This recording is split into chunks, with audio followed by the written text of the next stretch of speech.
pues bien sabe que así persiguieron a los profetas que vinieron antes de ustedes.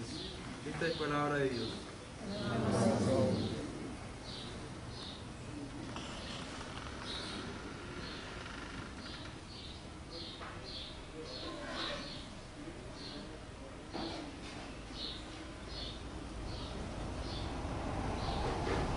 Ya.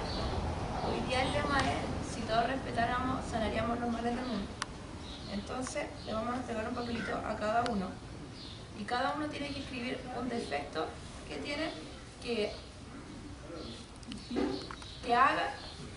hace que ustedes no respeten como a los demás. Por ejemplo, yo pondría el egoísmo, porque el egoísmo a veces supera mi límite y hace que le falte el respeto a los demás.